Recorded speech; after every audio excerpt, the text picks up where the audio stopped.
Hello everyone.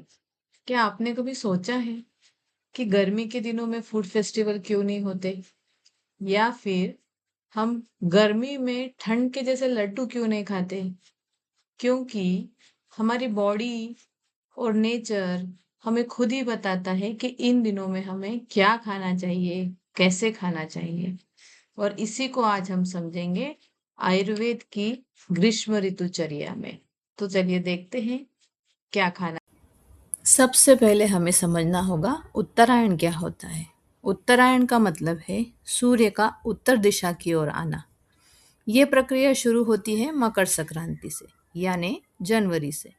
जैसे जैसे सूर्य north की तरफ आता है, वैसे वैसे ठंडी कम होने लगती है और गर्मी बढ़ने लगती है। और इसी उत्तरायण की आखिरी ऋतु है ग्रीष्म ऋतु। इंडिया जो है वो नॉर्थ पोल पर ही है, इसलिए हमारे यहाँ सूर्य की किरणें बहुत तेज और इंटेंस होती है। इसी के लिए आयुर्वेद में एक सुंदर शब्द कहा है, पेपीयते रवि, यानी सूर्य हमारी बॉडी से एनर्जी और जल को खींचता है। और इसकी वजह से आदाने दुर्बले देहे पक्ता भवती दुर्बला, मतलब जब शरीर कमजोर होता है तो हमारी डाइजेशन पावर यानी अग्नि भी कमजोर हो जाती है। अगर हम मॉडर्न साइंस से भी देखें तो वही बात यहाँ भी मिलती है। गर्मी में ज़्यादा स्वेटिंग होती है, पानी और इलेक्ट्रोलाइट लॉस होते हैं, ब्लड फ्लो भी स्किन की तरफ शिफ्ट हो जाता है हीट की वजह से। इसीलिए डाइजेशन स्लो हो जाता है। इसीलिए हमें भूख कम लगती है और हम हेवी फूड डाइजेस्ट नहीं कर पाते। अब बात करते हैं दोषों की।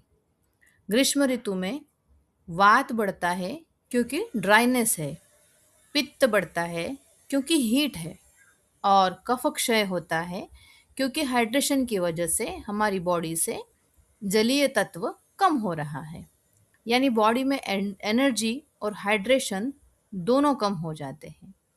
इसलिए हमारा गोल होना चाहिए वात और पित्त को शांत करना और कफ को थोड़ा बढ़ाना। अब आते हैं सबसे इम्पॉर्टेंट पार्ट पर, क्या खाएं क्या ना खाएं। दो गोल्डन रूल है। पहला है ईट लेस, ताकि डाइजेशन पर लोड ना पड़े, कम खाएं। दूसरा रूल है ड्रिंक मोर, यानी ज़्यादा पानी पिए ताकि हाइड्रेशन बना रहे। क्या खा सकते हैं?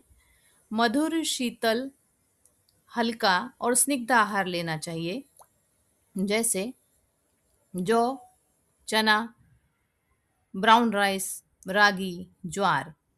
दालों में मूंग दाल बेस्ट है।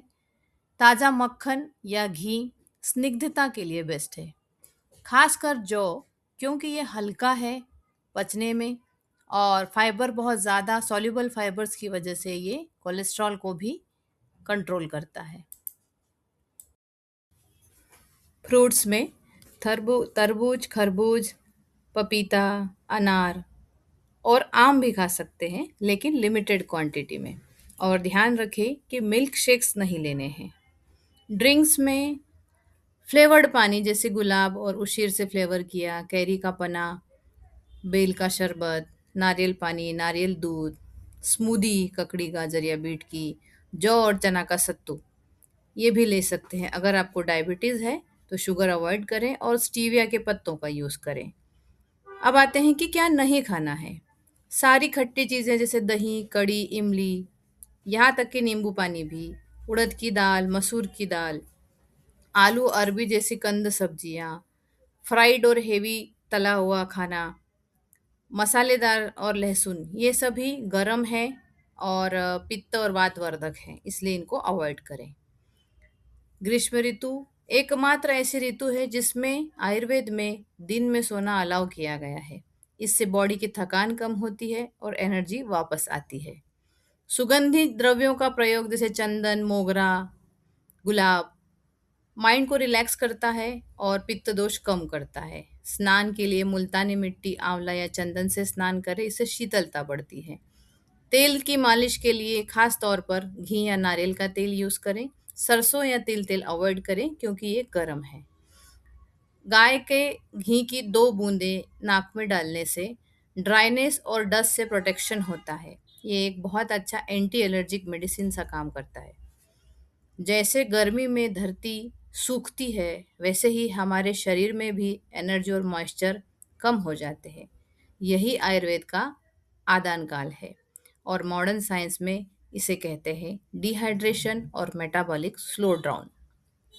अगर आप इस मौसम में सर्दियों जैसा हेवी खाएंगे तो एसिडिटी, वेट गेन और फटीग तो पक्का है। गर्मी में बॉडी को कूलिंग चाहिए, चैलेंजिंग डाइट नहीं। इसलिए डाइट हमेशा ऋतु के अनुसार रखें, आयुर्वेद के साइंस को समझें, स्वस्थ रहें, संतुलित रहें। धन्यवाद।